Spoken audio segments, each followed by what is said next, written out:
welcome to Parsha Magic. Again, it's so good to see you, and I hope you all had a wonderful Pesach.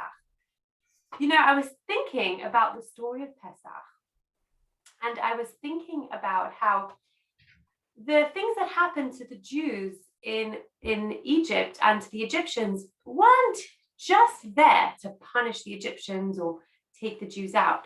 There's more that we can learn about every single thing, about how it happened and why it happened. And the thing that I was thinking about most was the hail, the plague of hail that happened, where Hashem brought down these big balls of ice and it destroyed a lot of the Egyptians' plants and their houses. They all had to go inside to stay safe, and those who were inside were saved, and those who decided not to listen got hurt by the hail. But there was something very unique about the hail that I was reading in the Torah, in the Parsha, and I wonder if you know what that is. Can you think of it? Something special about the hail. I think we might need to bring in some help to help us look at this answer and this idea. Great Yambrini, can we bring you in? Woo! There he is.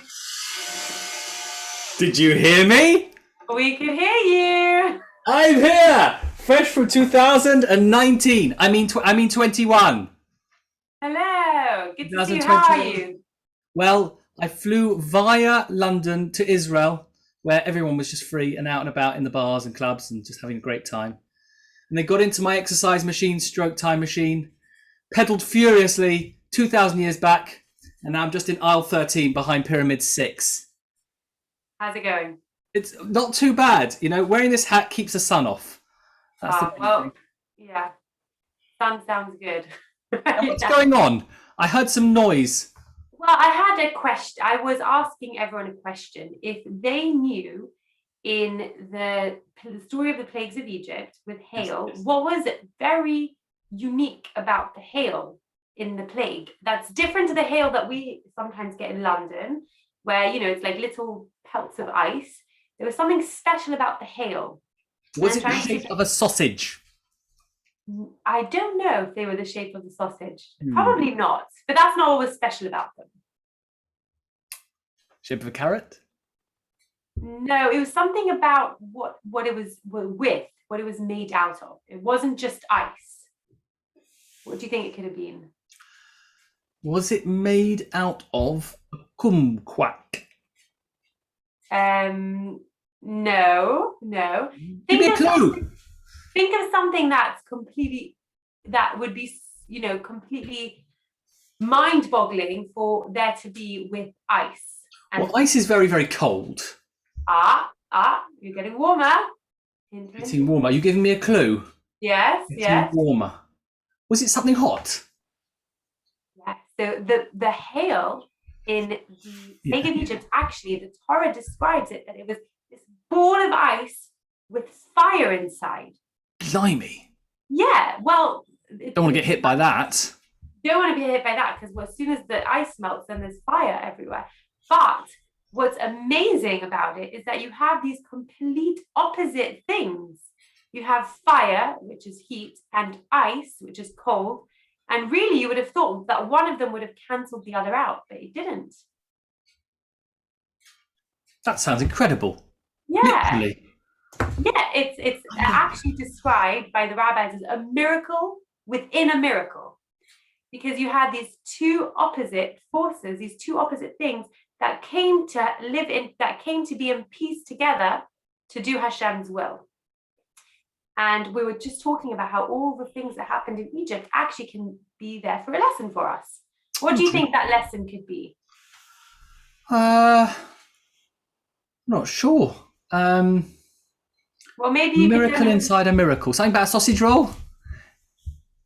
Maybe I don't know if you could recreate or make something like the hail for us, and then we can think a bit more about it. Okay.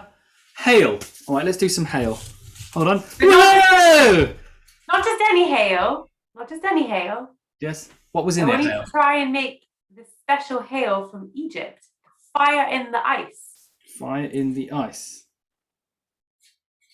Well, here's some ice. Look. One of them says the word ice on it. Okay. Yeah. There we go.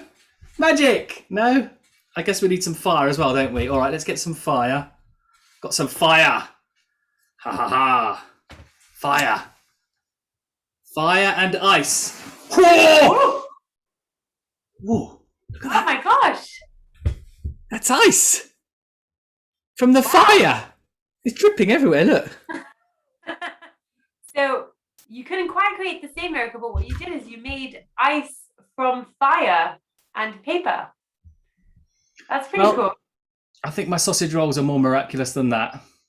I'll have to leave it to Hashem to do proper miracles, but I tried. Okay, that was pretty cool. I was not expecting that. Thank you, Great Yambrini. So I wonder if one of the most important messages that we can get from this is that you can, even if people are very different to you, even if they're almost like opposite to you, it's still important to get along with them. And this is a message the Jews had to take with them out when they're coming out of Egypt and becoming a new nation and coming to get ready to receive the Torah. And actually, we are now in a time called the Omer, which is counting the days from Pesach to Shavuot. And one of the things we do is we try to make ourselves better so that we can be ready to receive the Torah and be the best people that we can be. But we also, it's a time of sadness because we don't have, you might know, we don't have weddings at this time and we don't listen to music. And a lot of people don't shave or cut their hair. They don't have haircuts or shave their beards. And that's because we're remembering that Rebbe Akiva had many, many students who all got punished because they didn't treat each other well enough. And because they didn't treat each other well enough, they got punished. And we remember that because we know that this is one of the most important ideas in Judaism, that we have to love one another. That we need to love each other like ourselves.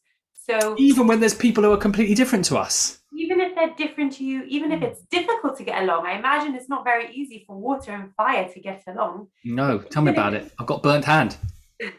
Even if it's difficult for you to get along, it's our job as Jewish people to treat everyone kindly and respectfully, no matter how different they are to us.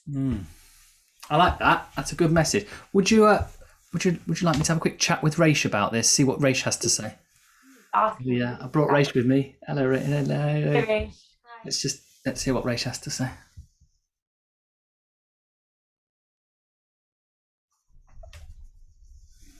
All right. Okay. Fine.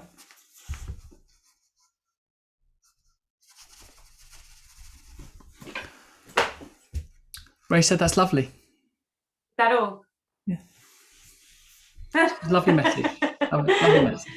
Great. Well, with that, I hope everyone makes an extra special effort to treat people, even if they're really different to you, with extra kindness and respect at this time, as a message that we can learn.